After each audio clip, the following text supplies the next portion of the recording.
This is deeper than just one president, to be sure, than one person, to be sure. But Donald Trump is clearly the litmus test for how awful things can go. And I think right now we're specifically seeing it around this slush fund. Hey, y'all. So we've known for a while that we are living in an authoritarian moment in this country.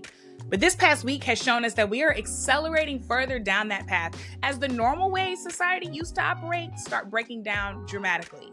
And let's be clear, those normal ways weren't serving us very well in the first place.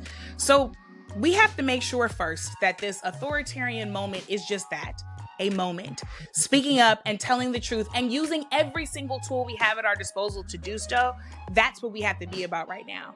Use media, culture, literature, social media, athletics, journalism, every single thing we have at our disposal to push back and tell the truth. And then we got to get about architecting a new world. Because I don't know about you, but I don't want to go back to the way things were just because it was more comfortable than this. I want to go forward to the way things ought to be. And the perfect time to build something new is when everything else is breaking down. Welcome to Undistracted. If you're watching us on YouTube, be sure to subscribe. If you're listening, rate and review us and share it with your friends, because now is the time that we all got to stay undistracted.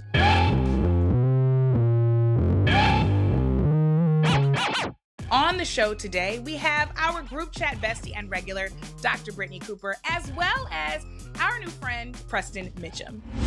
All right, y'all. I'm joined today for Untrending News by a group chat regular who you all know and love, author and gender and women's studies professor, Dr. Brittney Cooper, as well as, not new to us, but new to y'all perhaps, a new group chat bestie, attorney, activist, writer, and senior director of legislative affairs at Common Cause. And you also might know him from, I don't know, Martha's Vineyard, Summer House.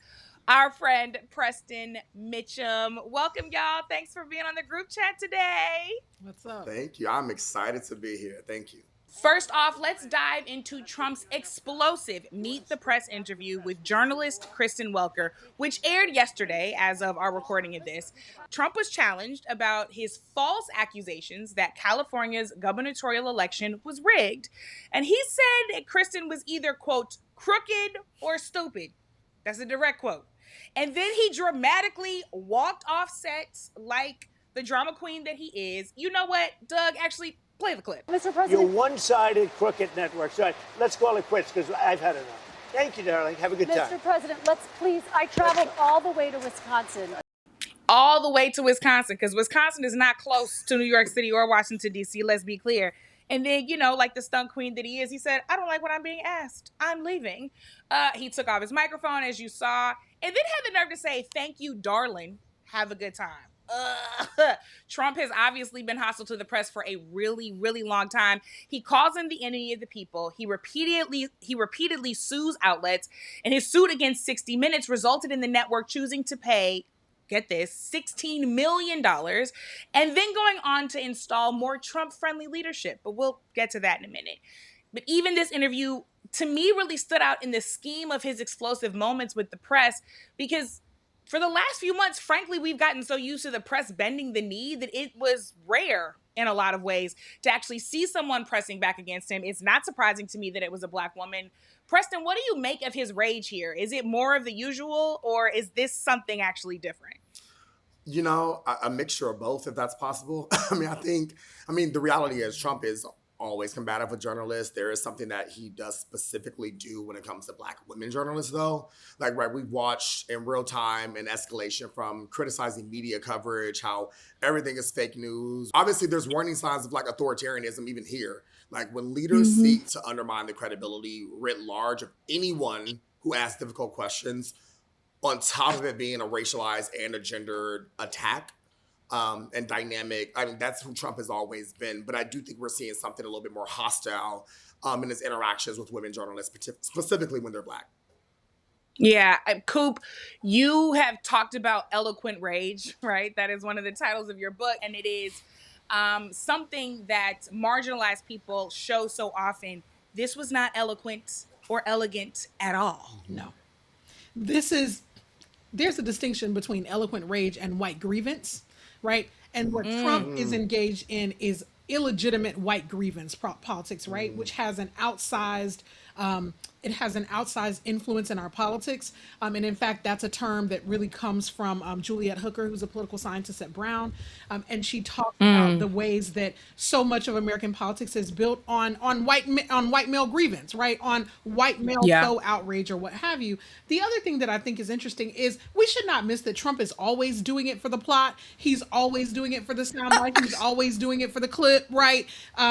For the sort of dramatic walkout. And the fact that women of color, that Black women are the casualties of that kind of showmanship, one-upsmanship, is a price that he thinks is perfectly reasonable.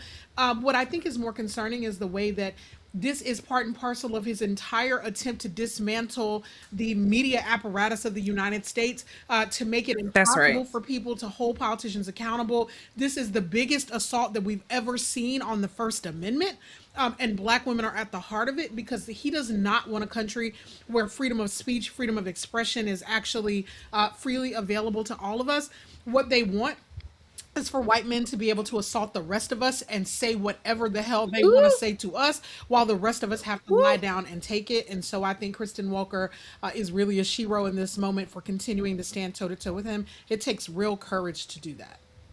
Yeah. Listen, there's so much that I want to say. I did a few months ago an episode of a PBS show called Breaking the Deadlock. And you come into this show and it's a round table with people of different ideologies and backgrounds and jobs, and you don't know what the topic is, but they throw you into a hypothetical situation based on an issue of great imports to the American people. The last time I did the show was all about bodily autonomy. So we were talking about abortion, we were talking about end-of-life care. This time, like a couple weeks ago, I just did another episode that is around America's 250. Now, I can't give it away. Contractually, I can't give it away. But what I will tell you is that the memes that people made of me last time are about to be at least doubled, perhaps go up by a factor of 10. Self-included. Because there was one white man in particular who did exactly what you're talking about, Coop, who, to be clear, lost his congressional election because he wasn't endorsed by Trump, because Trump felt like he didn't go far enough. But I'm going to tell you, on that day, it felt very much like he was doing it for the plot and just expected me to take whatever he wanted to say laying down. Like I didn't have to have a response or wasn't allowed to have a response. They go after Black women like this. They go after women like this. I'm thinking of Trump calling out Caitlin Collins, telling Catherine Lucy to quiet Piggy, right? And now Kristen Welker, thinking of his time on stage at the NABJ conference last year or 2 years ago during the election campaign, and just being so wildly out of his depth. Like, let's be really clear. And so deeply insecure that he lashed out in ways that were profoundly racist, profoundly sexist against Kamala Harris, against the journalists in the room. And he just keeps on doing this thing. But like you said, Coop, this is something that we need to understand as part of the authoritarian project. But there's a few groups in particular, Preston, that have been pushing back on some of that financial consolidation around Trump's initiative to create a fund to repay, give reparations to, because apparently we know how to do that in this country for everybody but Black people, give reparations to the January 6th rioters for what he claims was unfair treatment, to the tune of a fund of $1.7 billion that he was trying to pay out. Now, it's already been shot down by federal courts and Senate Republicans. Even Acting Attorney General Todd Blanche told Congress members that the fund was reportedly dead. But Trump keeps advocating for it. And Preston, I know that you've had a little something to do with why the court said, nah, bruh, they ain't getting them coins. Yeah. You helped work on the case that stopped this fund in the courts originally. Tell us about what you learned working on that and whether or not you really think it's dead in the water, because standing up to this is part of fighting authoritarianism. Yeah, I appreciate that. I mean, like, so Common Cause was represented by Democracy Forward and pushing back against this. We first filed a temporary injunction specifically saying, like, we actually need our day in court before any of this money is sent out to anyone, if you decide to send it out at all. The court actually came back to us, agreed with us. So we got our temporary injunction a few days after that. Trump just said, you know what? I'm not going to touch it, which should make everyone raise their eyebrows because the way we received this was via a tweet from the Department of Justice. that said that this was not going to go forward. I think anytime the Trump administration says anything, we always need to question it. Yeah. So what we pushed forward with was attestations, specifically saying, bring us all the records and say, we are not moving this forward. We need it documented. We need it notarized. We need to see it that you're not going to move it forward. So, come on now. And that's the thing. This is authoritarianism at its finest. This is a lack of oversight at its finest. At Common Cause, what we've also been doing is trying to convince both Senate and Republicans and Democrats to actually say, during the reconciliation process, if you are serious about this, you'll make sure to actually put something in there that says that this fund is null and void and one cannot ever be created again by any president, right? This is deeper than just one president, to be sure, than one person, to be sure. But Donald Trump is clearly the litmus test for how awful things can go. And we know how awful things can go in this country. And I think right now we're specifically seeing it around this slush fund. So right now, at least, money is not moving forward. But we do think Congress can do more. There are a couple actual pending legislation right now that actually can push this forward. But I want to be clear, this is not over anyway, because what we're discussing is just the slush fund. There's also a tax immunity provision in there that would apply to Trump, his friends and families, and his affiliates. So this is not just about the slush fund. This is pretty nuanced and what else can be covered. So for us, this is not done yet. This is not done at all. I don't think it can be done for any of us, Coop, because what the research shows us is that in the early days of authoritarianism, it takes a consistent, long-term, intentional, and disciplined effort from 3.5% of a country's population to push authoritarian back and stop it from taking hold. We do that by litigation. We do that by legislation. We do that through voting and elections and putting certain people in place and making sure that people like, I don't know, Spencer Pratt can't be mayor of Los Angeles. And we do that by showing up in the streets. We do it with every single tool we have in our toolbox, Coop. And I know that people are tired in this moment, right? And are feeling like it's only been a little over a year. How much more can we take? How much more can we stand up? But we have to. Listen, one of the things I think we got to remember is that we are actually capable of fighting on multiple fronts while being tired. Part of the way I know that, I'm talking to a mom of 2 bustling baby boys, and so I know that all of the ways that you balance all of the various pieces of your life are evidence of our ability to multitask.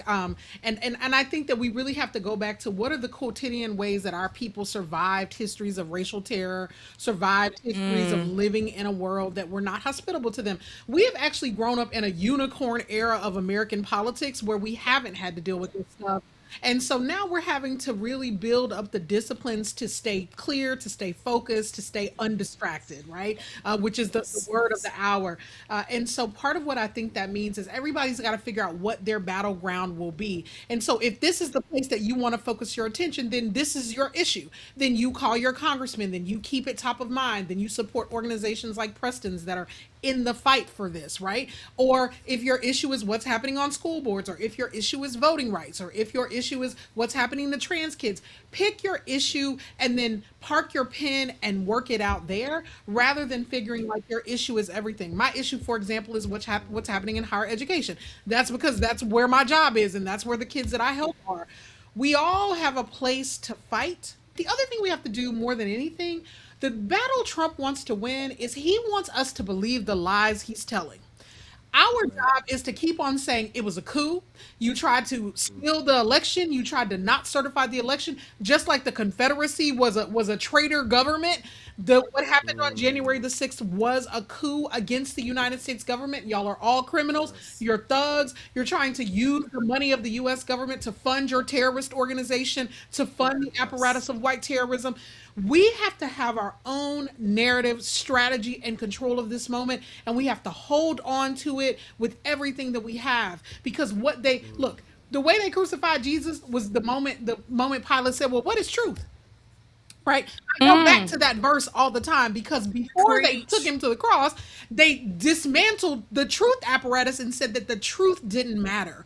This is the reason why if Trump didn't think the truth mattered, he wouldn't keep contending to have control of facts. So every time we say, I don't agree with you. This was a coup. It was illegitimate. You didn't win. They have all the money and all the political power, and they still want control of the truth. It's the one place My that God. we actually have the power. It really does do something to their insides, and that for me is part of the resistance, is not conceding their cynicism and their, you gotta get yours and I gotta get my mentality. We don't have to give in to that. They are wrong. They have stolen all of this, all of this labor, all of this taxpayer money. And the more that we say that we at least have the moral ground, and eventually that is ground that we can fight from. Yes. Trying to have a UFC fight that's going to get rained out. In the White House, in the Interrupt bunker. The Knicks, Why? the Knicks But- generational run. But that in also, New York but City. but this is important too, because that fight actually pushed back years of the Capitol Pride weekend that happens Yep. in DC. So literally, Yep. Capitol Pride Alliance had to find an entirely new weekend just because the policing institution had to prioritize Trump. So it's even nuanced to that, because I'm like, yeah, crazy, we know what's happening, but you push back the gays during gay month. Yeah. during the 1 month that you can Exactly. be who you That's are right. for your pride. That's right. But that's the arrogance of this administration. Yeah. It is. That is the arrogance of this administration, but this is why they take on the culture wars, Yep. right? That's right. One of the ways that they've been doing that is perpetually by banning books. And I spent the week last week in Knoxville and Clinton, Tennessee. So let me back up here. Like you said, Coop, I am the mama to 2 bustling boys, the wife to an amazing artist, and husband and father, a podcast host, and EP who won a Webby, by the way. I just want y'all to know, Yes. little Webbiana, Webby Allen, Webby Turner is in the house. That's right. As Turn long up. as okay, Yeah. she's here in the group chat. Yes. Okay. And I have a real actual full-time job, just like y'all do. And I've had the distinct privilege of working with the team at the Children's Defense Fund, of course, started by the legendary Marion Wright Edelman, currently run by the equally iconic Reverend Dr. Starsky Wilson. And one of the biggest things that we do that people somehow thought were over are freedom schools, baby. Freedom schools are still alive and well. Everybody been on the internet we need to bring back the freedom schools. It's time to teach the kids their history. They need to read some literature that look like that. And I'm like, I heard y'all was looking for freedom schools. Here we go. That's right. We right here. We trained 1,300 freedom school staff, leaders, and teachers in Knoxville and in Clinton at the Alex Haley Farm, which is currently under the ownership of Children's Defense Fund, to serve 12,000 students in freedom schools this summer. So that's the background. It is the Alex Haley Farm. It was very literally a place that he owned, and he settled after he wrote Roots, and he spent his final days on that farm. And the Knox County schools decided to ban Roots from libraries. I want to be real clear. One of the most famous Knox County residents in history wrote one of the most famous texts that became one of the most famous miniseries in history, turned 50 years old this year. And on the 50th anniversary of a seminal book like Roots, where Alex Haley told the truth about this country, nah, y'all can't read that. There was, of course, huge backlash. And now the superintendent was like, oh, I don't want to get in trouble. I'll reinstate it. Just a few short weeks later, he took it off of the ban list. And it seems to me like these banned books, which we read a lot of at Freedom Schools, by the way, are really having the opposite effect of getting more people to read them and to champion these books. This desire to tightly control the narrative is not working out well for them. Preston, what do you think about the way the book bans and the responses are impacting this country? I always think back to my best friend, George M. Johnson, and the book We Artworks love Are George. Blue, because George was on season 2 talking Yes. about this. Well, Dan and I Yes. talk about this often because, their book was not on the New York Times bestsellers list until people kept banning it. Ban away. Yeah, and it's the wildest thing to me. It's like, we don't want y'all to ban our books, but actually, you know what? If that's gonna help people read it, maybe that's what y'all gotta do. But it's really just a way of attacking truth. It's a way of really trying to create one narrative, one message, one group of people who they want to see. I'm in the middle of writing a book now, and all I can think about, and I shouldn't be thinking about this, maybe I shouldn't, but all I can think about is while I'm writing all of this, and I know people are gonna try to ban this. I'm fundamentally sure people are gonna try to ban this, which I think is the point, right? The point, I think a lot of these folks want us, the racists, a lot of the conservatives, they want us to say, actually stop writing, stop using your voice, stop sharing your stories. And a lot of it is based on things, obviously race, gender, sexuality, etc.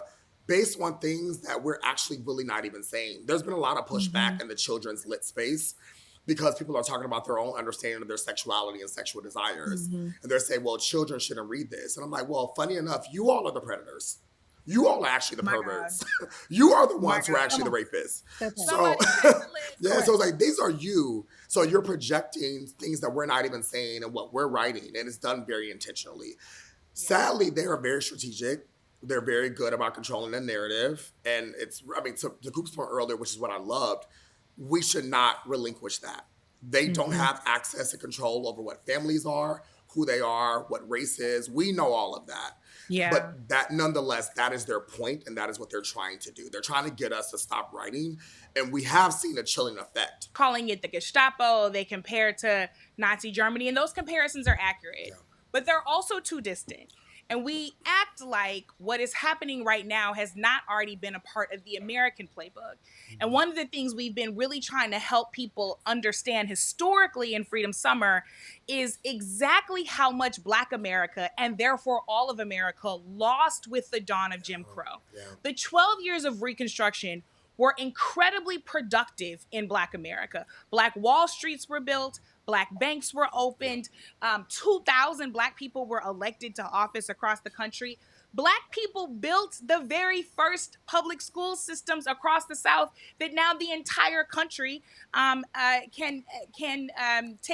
been taking advantage of, right? So it was productive for Black America, and it was beneficial to all of America.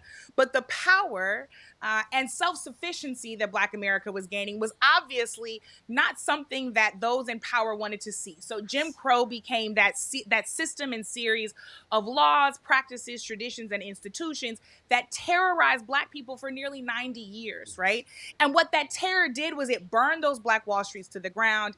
It made it so that our fathers and foremothers fought in those wars and they couldn't come home to a GI Bill. It created, a restrictive covenant such that people could not access generational wealth for their families. And then now y'all are over here looking at people, well, why can't you pull up yourself by your bootstraps? Well, your uncle paid for his boots with the money that was supposed to go to my granddaddy. So let's talk about it, right? Like, and the schools were segregated and intentionally rendered to be unequal, such that the books that were being written, the truth that was being told was only being shared with one group of students, if at all. And the gerrymandering that we're seeing, the redistricting that we're seeing, is so that at least 1/3 of federal representation for Black people is eliminated in Congress, just like in Jim Crow, when they went from several folks in Congress to 0 in no time. And it took the South 70 years to elect anybody Black again. It took the country 20 years to elect anybody Black again. When there's nobody Black in Congress, there's no Black agenda on the table. When there's no Black agenda, guess what? People aren't talking about housing for anybody. People aren't talking about health care for anybody. People aren't talking about veterans care for anybody. People aren't talking about education for anybody, because what is good for Black America is good for all of America. This is the exact same place that they're trying to drag us back to. So if you can ban the books and make sure that that history is unknown, then people won't know how to resist it.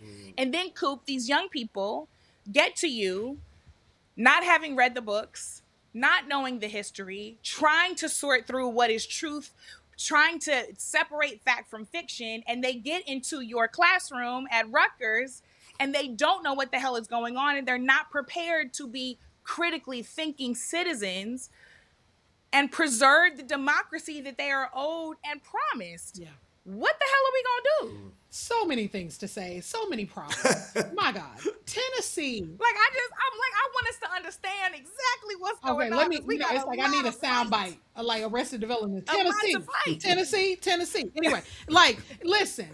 Tennessee is trying to go back to its roots. Nathan Bedford Forrest, founder of the Ku Klux Klan, son of Tennessee. This is what they are trying to do. Let me offer to people. The Barbara Bush Foundation reports that 54% of Americans read at a 6th grade level or below. And it shows. And that's Barbara Bush. She one of y'all. That's the Barbara Bush Foundation. Mama of Mr. Strategery and fuzzy math and all of that foolishness, right? And I'm the decider. His mama is like, we have a literacy problem in the country. 54%. Yeah. So that means that one, it has helped me to stop arguing with people on the internet because I realize that most people cannot read, right? And that has helped me a lot. People do not actually have a functional level of literacy that allows them to think at levels of complexity. And so we are in a full-on literacy crisis in this country, and this is the way that it is showing up, and we are responding to that by keeping people from having access to books. Here's the thing I know though. One of the places that the United States pioneered book bans was in Black communities. In the 1830s, a brother from Boston, David Welker, wrote a book, and basically he was like, "You raggedy Christians, the Lord need to take all your whites out or whatever." And that pamphlet is circulated, and sailors that were going back and forth to the Caribbean and the United States were passing that book around, and so planters in the South began to ban the book because they were worried that we were going to have more Nat Turners because folks were getting access to this book and it was instilling a notion of Black dignity and people were rising up. The thing that I know is that where there's a will, you cannot keep our people from reading. The way that Frederick Douglass learned to read was that he tricked the little white boy that was learning how to read it on the plantation. And that little white boy was like, "You can't read." And he was like, "I bet you I can." And so the little white boy would say, "Well, I bet you don't know what an A is." And Frederick Douglass was like, "I do know what an A is." And the little boy would be like, "Is this an A? Is it?" So look, our people are brilliant. Whatever way we got to get access to literacy, to language, we are smarter. Our smartness has never been reduced to our literacy, but literacy is a critical tool to help us to navigate the world. The last thing that I want to say about this is I went to the city this weekend to read from my new storybook, and I got to read to a group of little types at the children's bookstore there in Manhattan. The most revolutionary thing that our communities can do, mamas and daddies and uncles and gunkles and aunties, everybody need to sit down and read to a kid. My mother read a storybook to me every night. And then when she didn't have a lot of childcare, she just would drop me off at the library for the summer. Libraries still exist. I have a library card because they got all kinds of cool stuff going on at the library.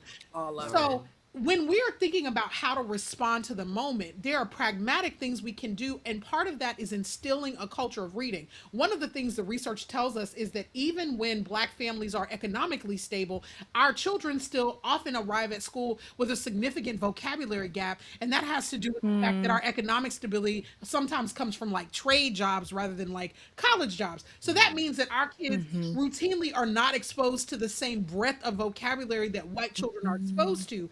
The more vocabulary you expose your children to, the broader understanding of the environment, a broader emotional vocabulary they're going to have. So when you're trying to help your kid to process their language, give them more. Do you feel mad? Do you feel sad? Do you feel whimsical? Do you feel funny? Does it feel hilarious? Like well, how funny do you feel? Do you feel funny? Do you feel hilarious? Do you feel jocular? Do you feel, like you laid out?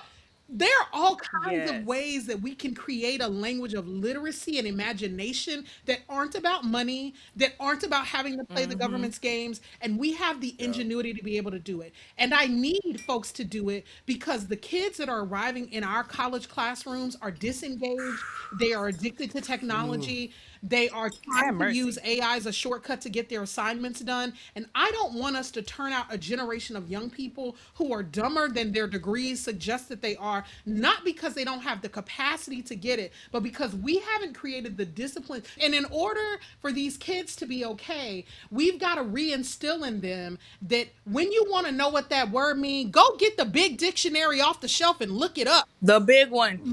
Somebody buy the volume of some encyclopedias. Even if all the cousins got you got K at your house and I got P at mine. Put your hands on the knowledge. How to research. Then we just have to do that. Put your hands on the knowledge. Write it down in a notebook. I'm not trying to make us go back to the 20th century. I am trying to just encourage us to remember that learning means that we have to last through the process of uncertainty and friction. And if you don't think that our ability to last through uncertainty and friction is important for freedom struggle, it is the most important tool we have. We are in a moment of deep uncertainty about what the future will hold, but the future is not yet determined. And if we keep on raising kids who think that everything is supposed to be easy and right at their fingertips, they will not have the discipline to last through what it's going to take for us to struggle for a new definition and new generation of freedom. That's right. Can I add to this? Is actually wild. It reminds me. It was sometime last year. I want to say I forget which gamer it was or blogger. Maybe Kai Sanat, but when he was reading something and was Yes, going I back remember this. to look it up, there were so many comments shaming him, and I'm like, y'all, what else is he supposed to do? Just not know the word? Listen, if the acquiring of knowledge is not going to be cool and sexy, then we got some work to do. So I was glad to see a lot of people pushing back because I'm like, y'all, he should be looking up this word. Like, we should actually be encouraging this. That's right. That's right. Listen, if you all have children in your lives and you're watching or listening right now, look at the link in our show notes. Find a Freedom Schools near you because Freedom Schools is the place where reading is cool.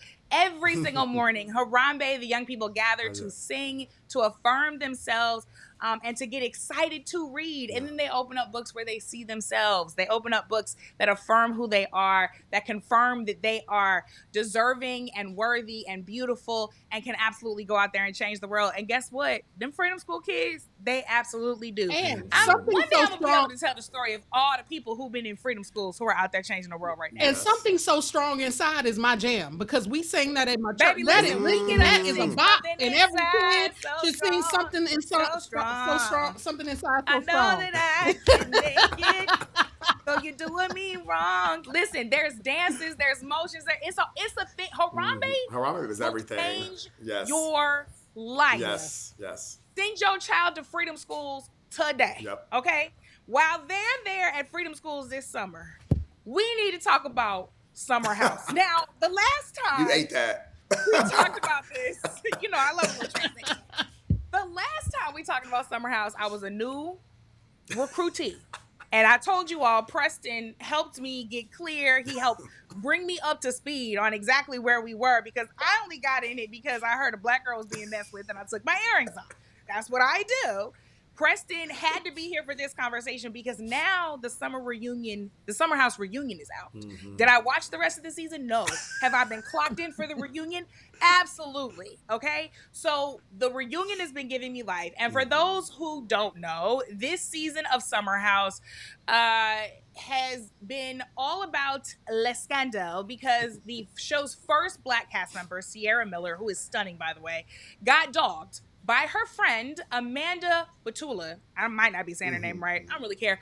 But she confided in Amanda throughout this tumultuous, traumatic breakup with this guy named West Wilson, who I'm ashamed to say is also from Missouri, only for Amanda to turn around and start dating Sierra's ex. Now, mind you, Sierra was real clear. She said, it's not just that he dogged me out. It's not just that I said I didn't want to sleep with that man and then he took me home to meet his mama and then I finally slept with him and then he broke up with me. It's not just that. It's that I had to take all this heat for being a black woman on a show full of white people and dating a white man. She said to them this season, y'all don't see the racist stuff that comes into my inbox. So I tuned into the reunion because I needed to see what Amanda and her varsity volleyball bun were going to get coming for her. She got every bit of it. Sierra gave it to her. Lindsay gave it to her. Mia gave it to her. KJ gave it to her. Kyle, her current soon-to-be ex-husband, gave it to her. And there were so many moments that Sierra fans like myself have been holding on to. But Doug, let's look at this one together. If I'm having white friends in this day and age, like we're talking about race, how can we not? Politically speaking, it's turmoil outside. Like, I actually don't want to be friends if we're not talking about the political climate of this world because there's a whole other layer that we experience it in. So, yeah, the conversations are vital. Now listen, Preston, you are not only my Summer House sage. You yourself are a Bravo celebrity. You were on Summer House Martha's Vineyard for a few seasons and we hope for seasons to come. Help us understand this in relationship to the broader conversation on race, because people wanted to make this like Scandival, and it wasn't just about lying to your friend. It wasn't just about cheating. This is so much deeper. Yeah, Bravo just has a lot of work to do, generally speaking, about race, about who they cast, who they don't cast, and the shows broadly, right? Like I've written an article last year, in essence, around how Black people, Black Bravo celebrities, Black reality TV stars kind of set the cultural dynamic for reality TV to be what it is, but there's very minimal investment in salary and making sure that actually there's longevity in our marketing and advertising, etc. Because let's talk Go about ahead. it. There Yeah. is no Bravo universe to this extent None. without Nene, None. without Sheree, without like None. let's keep it a buck. Right. I mean, I still walk around saying joggers. Yeah, right. Like Spring, summer, hello. Yeah, like this, and that was my point too. I'm like, what I'm not suggesting is that Black people started reality TV in that specific way. What I am saying is that Black people made reality TV what it is and what it continues to be today, and that will be the case for the foreseeable future. Summer House is interesting because Summer House went for seasons without Black people, without people of color, really. Sierra was a great addition to the show, but I was worried pretty earlier on when Sierra got on the show. Right, like Sierra admits to like most of her community is white people, is white friends, and I think you know, and I'll keep it a buck. Those are usually not the people I fight for, because I'm like that is a choice in many ways, especially in New York City. And at the same time, acknowledge that doesn't mean you still should experience racism, right? And so like this was a unique moment because I think a lot of people did not understand what Sierra was talking about. And Sierra over the seasons did get more clear that she was experiencing a lot of racism. Sometimes from castmates, even though I think she didn't frame it that way, but a lot of times from viewers. Bravo has a huge racist fan base. Yeah. Where people believe that there's nothing about race, but as Black folks, we know everything is about race. It doesn't change because you're on TV. And a lot of people think that, or they say like, this is not really about race. And I'm like, well, white person, you're not going to dictate and determine to me what racism is and what it's not. And so, and that's just what it is. And so, you know, I knew she was going to have a challenging time, especially given the men who she's tended to date, because Sierra is stunning and love her dearly, but most of the white men she's dated look like thumbs. And so because Wes, I keep looking at that SpongeBob SquarePants man confused, and I'm like, you didn't deserve none of that. Like, but also, he didn't deserve you. What are we talking about? And real talk, and this is not, it actually bothers me a lot. Wes has, I'm gonna just call it a Black aesthetic, that if there were a Black man on Bravo, would never get away with the way they dress, they act, all the deals they get. And so, and that is a very specific way to look. And so I'm just like, I'm not saying it's not real. I'm just saying like that it's a little Travis Kelce, old Travis Kelce. Exactly. And shout out to Taylor Crumpton, who in one of her articles, she wrote, Bravo thought they got the Travis Kelce when they casted Wes Wilson, and that is not a compliment. And so boy. So, and there's just a lot there. So Sierra, like I've been so incredibly proud to see how much she's been speaking up for herself, talking about it, getting all of her bags. She just did like an advertisement with Baby, Shabuzi. every brand. I want her to have it all. Her and Alandria. I want them to rule the summer. I don't want to look up and not see them. Yeah, I'm just grateful that Sierra is really pulling back the layers of like what is seen, what y'all don't see, because I have a lot of Black folks and Black friends who are now watching Summer House. And they didn't really understand the dynamic because, again, the dynamic did not play out this season. Yeah. We only know about it because it was off-season stuff that happened. Networks and producers, production companies are moving in a direction where it feels like everyone is a mixed race friend group. But that is not the truth for a lot of us. A lot of people. I live in D.C. and no matter how gentrified D.C. becomes, my friend group will be 99.9% Black at all times. That's just who I believe in, the people I see, the people I trust, my culture, right? All the things. And so those are people's real life too. Just like conversely, people have white. Yeah. I mean, blame segregation. Don't blame us. Right. So like, blame those restrictive covenants we were talking about. That's why you only ever grew up around other white people. Look, I think structurally what we can say is that we are in a moment now where, in particular, Black content creators, after really enjoying more like a decade of amazing and explosive growth in traditional television and streamers, are now being actively pushed back out of the public sphere again in the aftermath of 2024. So opportunities in entertainment are drying up, and one of the ways that the industry deals with that is by pushing their funding into more reality television spaces, right? This is Yeah. why our young adulthood was really shaped by reality television, because we were in a writer's strike for much of the early aughts. And That's they weren't right. actually That's black. why Girlfriends never got the Come Emmy on, this either. is this Yes. is Oh the my reason, God. right? And so this is also why when Scandal came out, and then there was an explosion after Kerry Washington became Yes. the lead. Mm-hmm. Black content creators were like, let's get first look deals. Let's figure out Yeah. studio deals. Let's have some decision Yeah. making power, because we understood the relationship between reality television and actually having decision making power in Hollywood. And now we're in a moment right. again where that's another area of retrenchment that we're seeing. I think that for me, Sierra's reality reflects, like, at the very beginning of my career, I think the first piece that I wrote for a major national publication was called "The Politics of Having White Friends," and in it I confess to the fact that I don't have no white friends. I don't have no white homegirls, and that the statistics show that actually black people are more likely to have white friends than white people are. White people are Yeah. something like 2/3 to 3/4 likely to not have any interracial friends. So the idea that they are like in these super diverse friend groups is actually crazy. That's Yeah. just That's not the so real. reality. And so I'm glad the sister is finally getting the kind of racial tutoring that is necessary for her to actually be well in the world and have a good grasp on reality, because Yeah. there is a way that desire from some black folks to really move in and be seen in white spaces is unhealthy. And again, it's why we need freedom schools. It's why we need spaces That's right. to embrace young folks and help them to understand your blackness is not the problem. White supremacy is always the problem. Capitalism right. is always the problem. Patriarchy is always the problem. And so Sometimes you just need to open up a bottle of I Best wine. Shout out to Ingrid Best. And you need to, because that's what I did last night. And in times of real retrenchment, we know that there are artistic, athletic, cultural renaissances and revolutions that happen. And speaking of that, lastly, I really want to shout out Serena Williams, who has announced that she's coming out of her 4-year retirement at 44 years old. My knees just creaked saying that. 44 years old, to rejoin the HSBC championships as a double player. She said that she wanted her daughters to be able to see her play, and that she really just missed the atmosphere.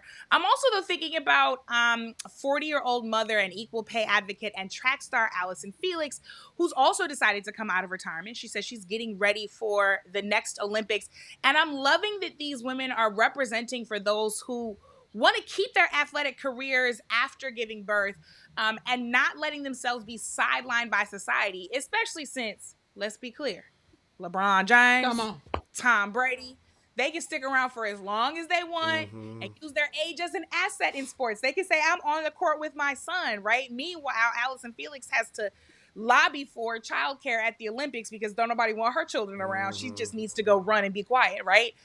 In this time of artistic renaissance, athletic renaissance, especially as it's being led by marginalized people, queer folks, women, Black women, Indigenous people, disabled people, what are you hoping comes out of this moment? And what are you hoping that this moment says to the powers that be?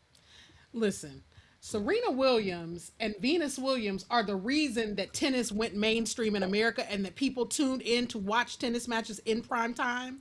So, Talk about it. 100%. so look, and even with the new, And they made us proud of our beings. I mean, okay? come on. Any world, even the new girls. I mean, and the new girls are super dope, right? And and so watching Coco Gauff, watching Naomi Osaka, right? Watching all these girls, they're Yeah. amazing.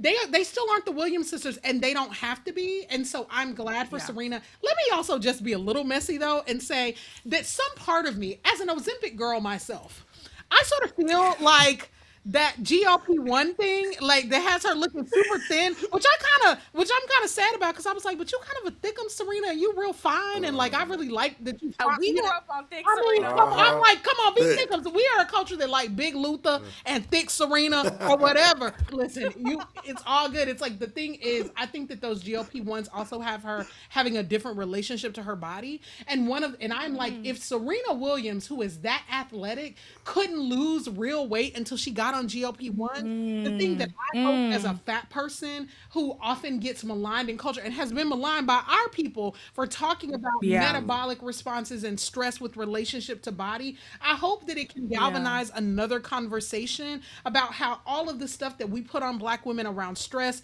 and poor health choices actually is really like the structures that we're facing inducing health concerns. So I feel like Serena's basically coming back and saying, like, she has learned that the level of like confidence she has is not always embraced, but some part of me believes that she's like, oh, I got my body back now, baby, and I'm a problem, and so I'm about to be out here being a problem. And there's a part of me that fucks with that, because people be trying to sunset Black women right when we hit our stride, and I'm here for not playing with that.